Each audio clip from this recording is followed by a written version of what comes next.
When we think of YouTubers that blew up in recent times, we think of Jake Paul, a kid that took over YouTube in early 2017 but had a very egotistical, douchey personality, which over time would become more and more apparent with him struggling to keep out of trouble. Although there's a lot of things that we shouldn't copy him of, we can also learn quite a lot of things from his journey. This story of Jake Paul is genuinely quite something, to be honest. From being a Disney star to being a multi-millionaire. Growing up, it really didn't look like he was going to be a social media star. During high school, he would take part in American football and wrestling, but as he started to tap into social media when the infamous viral app Vine came around, Jake was sure to hop on the trend to try and make a name for himself. And I'm not even sure he was expecting what then was going to happen. In 8 months, he managed to rack up to 2 million followers. He would post various videos such as pranks, relatable funny videos, or very controversial videos. Pursuing Vine was the best thing Jake could have done because this was just a start for him. In January 2017, Vine would close for good. Although this may have affected the population that watched and enjoyed Vine, for people like Jake who was already successful off Vine, he was already working on a television series with Disney called Berserk, to which he also worked with the now famous Olivia Rodrigo. This television series would only last a short 3 seasons, with Jake leaving midway through the second, with Jake claiming on a Twitter post that he wants to focus on his personal brand. But also a report came out for the KTLA about public complaints from Jake Paul's neighbours regarding noise generated from pranks, parties and large crowds of his fans crowding the streets. Jake would then reveal he was actually fired from Berserk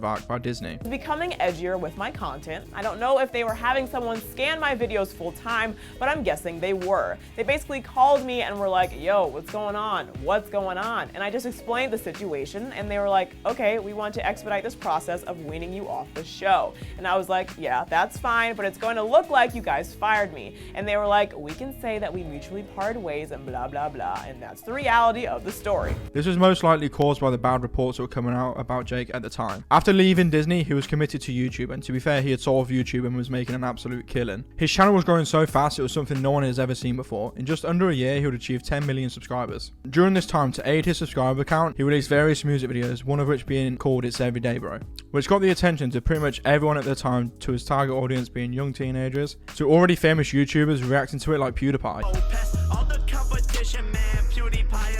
He's saying that I'm not his competition because he said he passed all his competition, which basically puts me...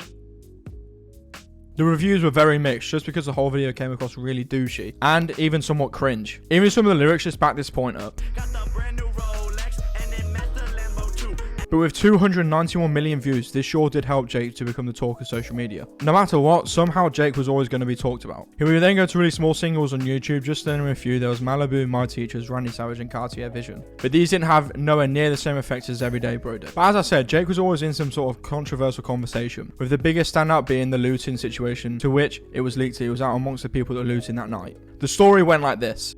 He was at a dinner that was next to the mall, and although it's very unfortunate, it's also very on brand for Jake Paul to magically be seen at a looting site. Here's what I will say, and I feel like this goes without saying.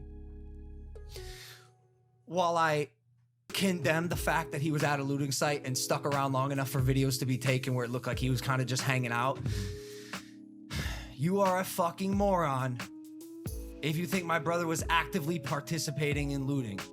Now, whether Jake wanted this to end up on social media or not, I don't know, but it ended up coming out on social media and people did not like it at all. But whether Jake was out for that intention, it remains unknown. Personally, I wouldn't have imagined he would go out to loot for $20 tops when he's living a lifestyle 90% of us would dream of. Despite whether he went out wanting the public to know or not, it outraged the community, with people disgusted with his actions. Another weird situation was the marriage of Tana Mongeau, which was some big joke in the end with the marriage video coming out with people fighting at the wedding. In all honesty, just a weird mess that for some reason had a lot of coverage around it. During these numerous controversial events, Jake would see a gradual decline in his YouTube channel as his efforts slowed down into making YouTube videos. As a result of this, he would progress into a new world. As he entered the world of boxing, it would become a question if Jake was still a YouTuber or not, but it seemed that he was a perfect fit for boxing, because he was a character with attributes that bring eyes to his fights. Many people have described him as a Conor McGregor wannabe, which to be fair isn't the worst way to go about it. McGregor has such a name for himself, to which where if you type his name on YouTube, it's mainly compilation videos of him to keep him relevant, so that when his next fight comes around, there's more eyes on him because people want to see the trash talk live. So this is probably the route that Jake wants to go down, keep himself relevant but be a character that is known to be stuck up his own ass. But at the end of the day, all Jake wants to do at the end of his fight is have a great paycheck, which as he said, in his last 3 fights being against Ben Askren and fighting Tyron Woodley twice, he made roughly $60 million. So if his plan was to be a McGregor copycat, then I must say he is nailing it because he's building the character, releasing videos carelessly, calling out his opponents, and at the end of it claiming a lovely paycheck.